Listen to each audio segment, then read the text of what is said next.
We often pray for ourselves and our loved ones, but how often do we remember the souls in purgatory? Visions of saints show that it is a place of immense suffering, but our prayers can bring real relief. Stay tuned to hear more. Ave mundi spes Maria. Welcome to Following Padre Pio. Whether you're joining us for the first time or returning, we're glad you're here. Today's insights may inspire you in ways you didn't expect. Before we begin, we have a special invitation for you this November, but more on that at the end of the video. Now let's dive into today's story. This weekend we have two important feasts. All Saints' Day, when we honor all those already in heaven, and All Souls' Day, when we pray for our brothers and sisters still being purified for heaven. With this, we also mark the beginning of November, the month dedicated to the souls in purgatory. To prepare for this important time, I'd like to share two fascinating stories from the book Purgatory, illustrated by the lives and legends of the saints by Reverend F.X. Shoup, S.J. The first story is about Saint Frances of Rome, a holy woman blessed with extraordinary visions of the afterlife. The author shared, God, in His mercy, has sometimes allowed certain saints to glimpse the hidden reality of purgatory so they could share its mysteries for the good of the faithful. Among those souls was the great Saint Frances of Rome. She was shown the state of souls after death. She saw the horrors of hell, and she also saw the interior of purgatory. In obedience to her superiors, she revealed everything God had shown her, and her visions have all the authenticity that can be desired in such matters. After enduring the terrible vision of hell, she was led by her heavenly guide into the regions of purgatory. There she found no disorder, no despair, no eternal darkness. Instead, divine hope filled the place with light. Her guide told her this place of purification was also called the sojourn of hope. She saw souls which suffered greatly, but angels came to visit and assist them in their sufferings. Purgatory, she said, is divided into three distinct parts, one beneath the other, each for souls of different kinds. The more a soul needs purification, the deeper it is placed, farther from the time of its deliverance. She said, the lowest region was a vast sea of fire, blazing with immense flames. Countless souls were plunged into its depths. Those who had confessed mortal sins, but had not fully atoned for them in life. She was told that, as an average measure, each forgiven mortal sin required about 7 years of suffering, though this isn't an exact number, since sins vary in gravity. And although all were surrounded by the same flames, each soul's suffering differed according to the number and nature of its former sins. In this lower part of purgatory, the saints saw both lay people and those consecrated to God. The lay people were souls who, after a life of sin, had sincerely converted. The consecrated were those who had not fully lived up to the sanctity of their calling. At that very moment, she witnessed the soul of a priest descending, someone she had known, although she did not reveal his name. His face was veiled, hiding a stain.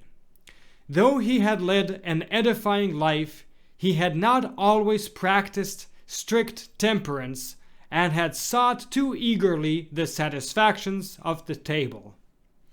The saint was then led into the intermediate region of purgatory, reserved for souls who had earned a less severe purification. She saw 3 distinct places, one like an immense dungeon of ice, It's cold beyond description. Another like a huge cauldron of boiling oil and pitch, and a third resembling a pool of molten gold or silver. Above this lay the upper purgatory, which she does not describe in detail, a temporary dwelling for souls who suffer mainly the pain of longing for God and who are near their deliverance. Such, in essence, was Saint Francis's vision of purgatory.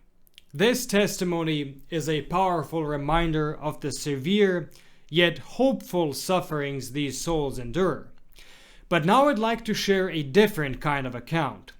This one reveals how our prayers, specifically the Rosary, can bring relief to these poor souls. The author shares the story of Father Nieremberg. Listen to this. We know that the Holy Rosary holds a special place among all the prayers the Church recommends to the faithful. This excellent prayer, the source of so many graces for the living, is also powerful in bringing relief to the dead. We see a touching proof of this in the life of Father Nieremberg. This charitable servant of God practiced frequent mortifications, devotions, and prayers for the suffering souls in purgatory. Every day he prayed the Rosary for them, gaining all the indulgences he could and encouraging the faithful to do the same in a book he wrote on the subject. His Rosary was adorned with pious medals and enriched with many indulgences. One day he lost it and was inconsolable, not because he was attached to the beads themselves, but because without them he felt unable to give the usual relief he offered to the poor souls. He searched everywhere, trying to remember where he had left his precious Rosary, but in vain. By evening he had no choice but to replace his indulgenced beads with ordinary prayers. As he prayed alone in his cell, he suddenly heard a faint rattling above him, exactly like the sound of his Rosary, which was well known to him. Looking up, he saw it descending from the ceiling, held by invisible hands until it fell at his feet. He was certain these were the souls he had been helping. Imagine with what renewed fervor he prayed his decades after this, and how strongly this wonder encouraged him to persevere in a devotion so clearly approved by heaven. And with that, the author concludes. As we leave the month of the Holy Rosary and enter November, dedicated to the souls in purgatory, let us remember that these two devotions go hand in hand. Every decade we pray, every Mass we offer, every sacrifice we make brings relief to a soul longing for God. So may Our Lady, Queen of the Rosary, intercede for us as we intercede for those souls awaiting the joys of heaven. Now, as promised at the beginning, I want to invite you to take part in something very special. Throughout November, 30 Holy Masses will be offered for the souls in purgatory. If you'd like your deceased loved ones included, follow the link in the description below. Today is the last day to register. Don't miss this opportunity to help the souls most in need of our prayers. As Padre Pio used to say, we must empty purgatory with our prayers. Wishing you all a blessed month of prayer and remembrance.